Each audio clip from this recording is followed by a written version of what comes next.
Buenos días, tulenqueros. Hoy comenzamos nuestra sexta etapa hasta Santiago de Compostela.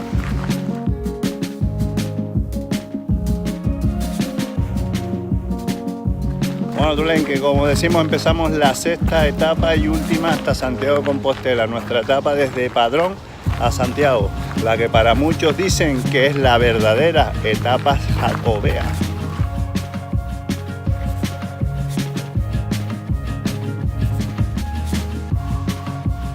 Bueno, tulenque, como decimos, muchos dicen que esta es la verdadera etapa jacobea, ya que es desde aquí, el río Sar, el que tengo a la espalda, por donde vinieron los discípulos del apóstol Santiago con el cuerpo hasta aquí, hasta este lugar, lo que hoy es Padrón. Antiguamente no había absolutamente nada.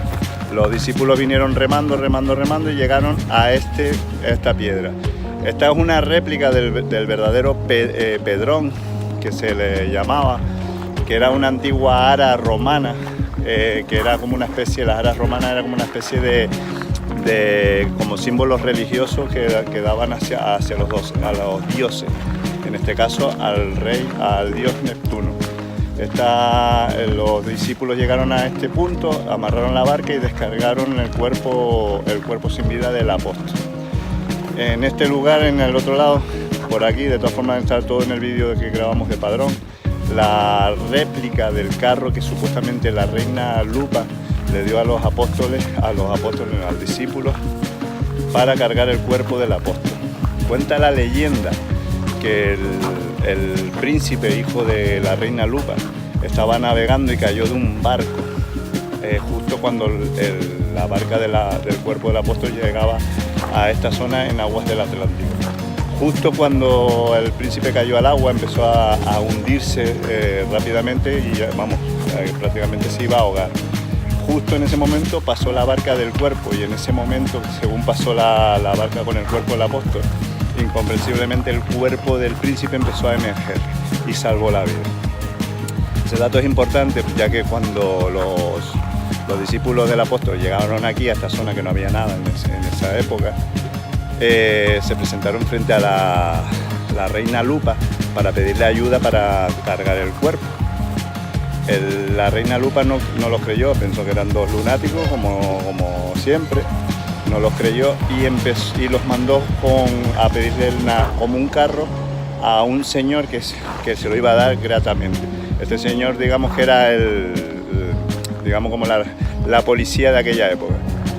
Se presentaron a este señor, que venían en nombre de la reina Lupa, y este dijo, otros dos locos, y los encerró en la cárcel. Esa noche los discípulos estaban en la cárcel y aparecieron unas luces que empezaron a dar vueltas alrededor del muro y hicieron una forma de puerta por la que escaparon los discípulos y empezaron a huir. Detrás de ellos fueron a apresarlos de nuevo y al cruzar un puente, el puente incomprensiblemente cayó. Los dos discípulos, Teodoro y Atanasio, volvieron a presentarse ante la reina Lupa para solicitarle el carro.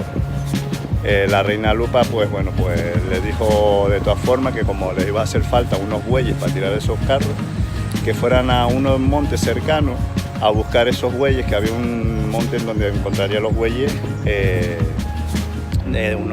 unos bueyes dóciles.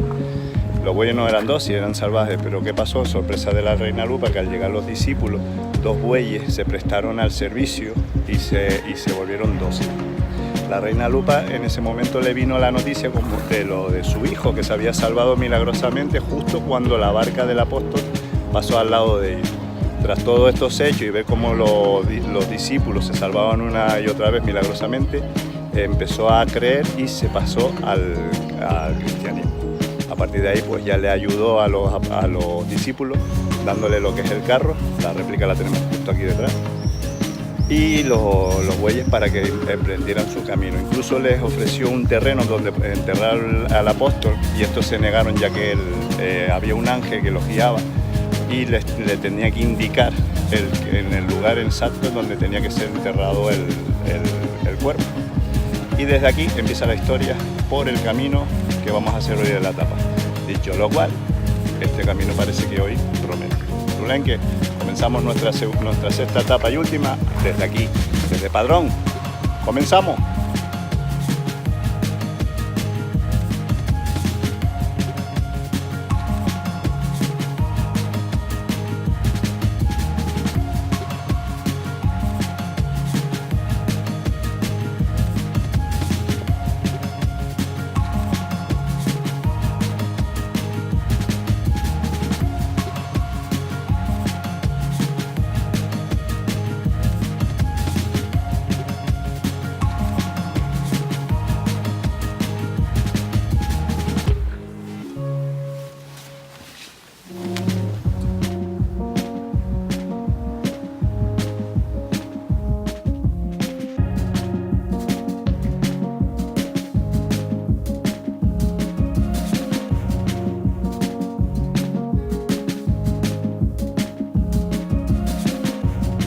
Que nosotros empezando ya el camino saliendo de Padrón, una cosa que nos faltó nombrar tanto en el vídeo de Padrón como en este ya saliendo de Padrón, recordar que existe lo que es la casa museo de Rosalía de Castro. Nosotros lo hemos podido cerrar, cierran los lunes y los festivos, domingo y festivos están abiertos hasta las 3.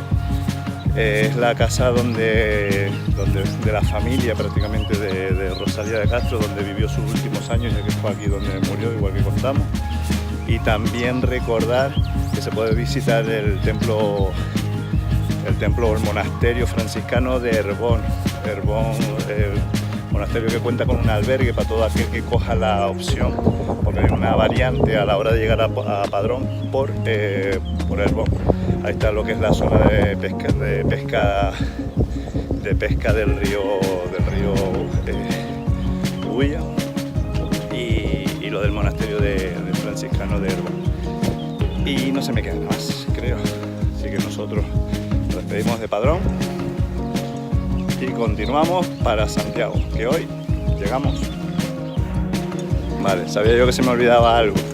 En el monasterio franciscano, por la zona del monasterio, es donde están los cultivos del famoso pimiento de Padrón, una especie de chile que cuando vino uno de los franciscanos o fundadores de lo que es el convento, el monasterio, se trajo de Sudamérica, una especie de chile que le gustó tanto, que fue a la larga el pimiento de Padrón, el famoso pimiento de Padrón de aquí, de Padrón. Dicen que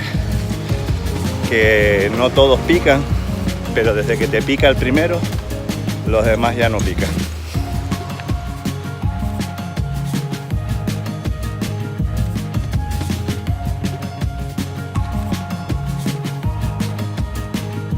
El principal monumento que vamos a encontrar en Iria Flavia es la Colegiata de Santa María de Iria.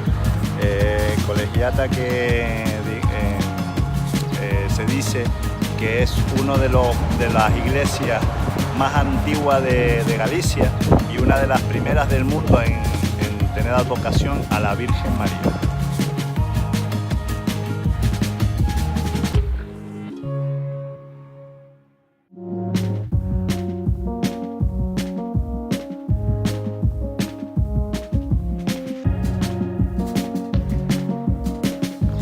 Bueno, como dijimos, Iria Flavia fue capital episcopal, lo que le otorgaba a la colegiata el título de catedral. De ahí que en muchos sitios todavía escuchemos hablar de la catedral de Iria Flavia. Justo al lado de lo que es la colegiata encontramos lo que es el cementerio de Odina, que es donde vamos a encontrar, entre otros, la tumba de Camilo José Cela, premio Nobel de Literatura, y una lápida conmemorativa, ya que fue enterrada aquí inicialmente, la tenemos aquí detrás la lápida. Rosalía de Castro, como dijimos, fue exhumada, porque Rosalía de Castro era natural de Santiago de Compostela y fue exhumada para ser enterrada en lo que es la iglesia y convento de Santo Domingo de Bonaval en Santiago de Compostela, en el panteón de los personajes ilustres que nos salen.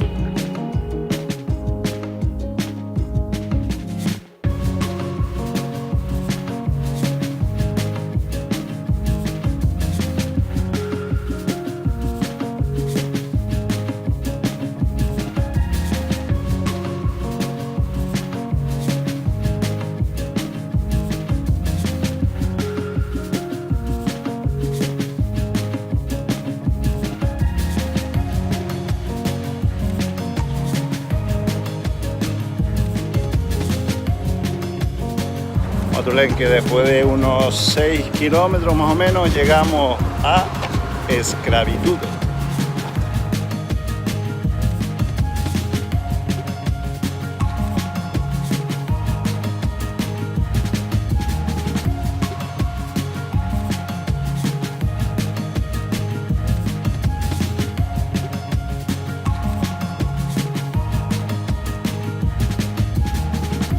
Bueno, Tulenque, como decimos, llegamos al núcleo de Escravitude. A mi espalda, el santuario de la Virgen de la Escravitude, o el santuario de la Virgen de la Esclavitud. Cuenta la leyenda que en el siglo XVIII un agricultor iba con su carro de peregrinación a Santiago para pedirle al santo que le curara de su mal, de su esclavitud a la enfermedad con la que tenía. La fuente que vemos abajo a sus pies la llaman la fuente milagrosa. Dice la leyenda que el agricultor bebió de ese agua sediento para continuar su camino. 2 días después se curó de todo su mal, tenía hidrofobia y de hinchazones y demás, y se curó justo antes de llegar a Santiago. Tras su gratitud volvió atrás y se dio, digamos que su carro y demás, para costear la construcción de una capilla actualmente anterior evidentemente a la iglesia que tenemos ahora, una capilla en honor a la Virgen de la Esclavitud, a la Virgen de Escravitude.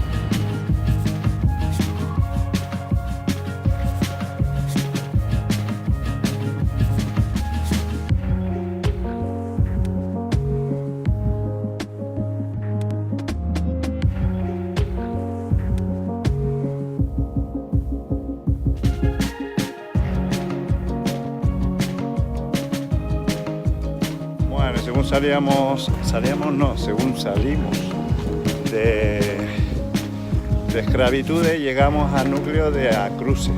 Prácticamente nada, 200 metros nos encontramos con la iglesia románica de Santa María de Cruces.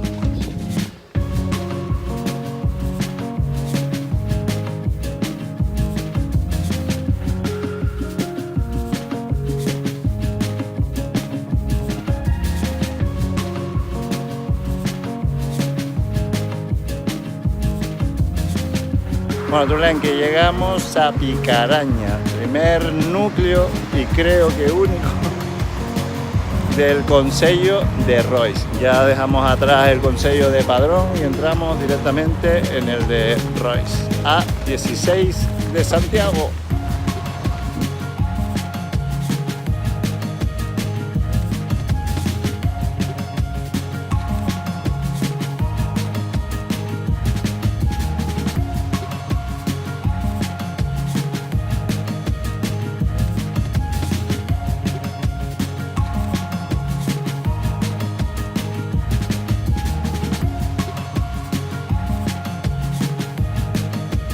Y llegamos al núcleo de Faramelo, núcleo que tiene la curiosidad de estar dividido entre el concello de Rois y el de Teo. Y es aquí donde van a encontrar el albergue peregrino de Teo, albergue que muchos eligen para terminar la etapa, para el día siguiente llegar tempranito a Santiago para lo de la misa del peregrino.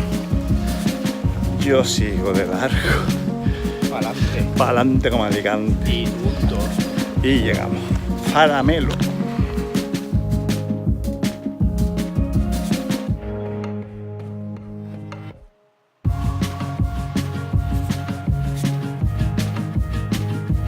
Bueno, Tulenque, llegamos a Rúa de Francos.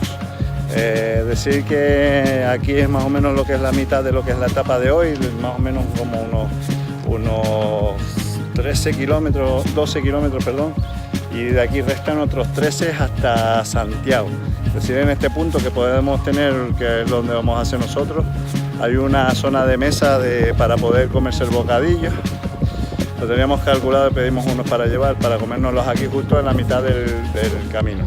Es decir, que en este mismo punto encontramos lo que es el crucero de la Rúa do Franco, crucero que según Castelao, una figura cultural gallega, creo que de Padrón también, un escritor, escultor, pintor y demás, catalogó este crucero como uno de los más antiguos de Galicia, aparte de uno de los más antiguos, uno de los más bonitos de Galicia.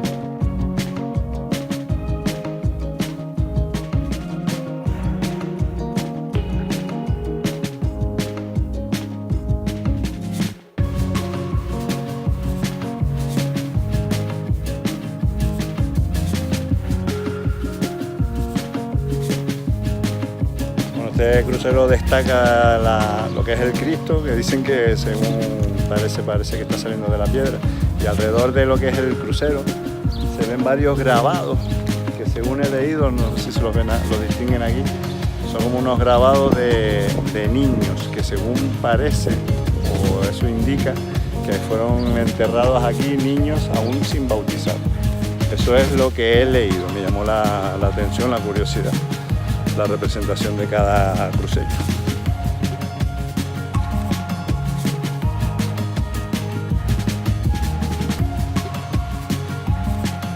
Bueno, otro punto de interés aquí en Rúa de Francos es la capilla de San Martín. No puedo decir mucho de lo que es la capilla porque la verdad que no he encontrado mucha información, busqué en varias páginas pero no se encuentra mucha información de lo que es la capilla. Como todas, románico del siglo XII.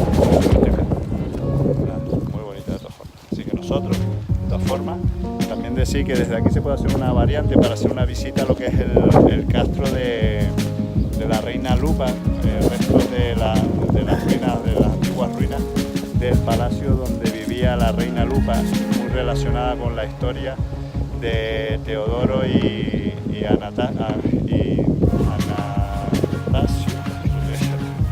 los discípulos del apóstol, que como contamos al principio de la etapa, tuvo mucho que ver con la ayuda que les prestó para trasladar al apóstol. Desde aquí se puede hacer la visita a las ruinas del antiguo palacio de la Reina Lupa. Nosotros no lo vamos a hacer porque lo estuvimos mirando para hacerlo y la verdad que francamente no nos pareció que mereciera mucho la pena, porque al fin y al cabo son muros de piedra bastante abandonados y descuidados. O sea que nosotros personalmente, si no lo han arreglado no lo ponen en observaciones, por favor, pero por lo que hemos visto no merece ni la pena desplazarse 2,5 kilómetros hasta allí y otros 2,5 kilómetros para volver al camino, unos 5 kilómetros para ver 4 piedras mal cuidadas, para la historia que tiene. Supuestamente tanta historia que tiene, pues bueno. Nosotros despedimos la primera parte de la etapa aquí, bastante la hemos alargado ya, nuestros primeros 12 kilómetros, 13 para llegar a Santiago. De momento, a comer. Buen camino.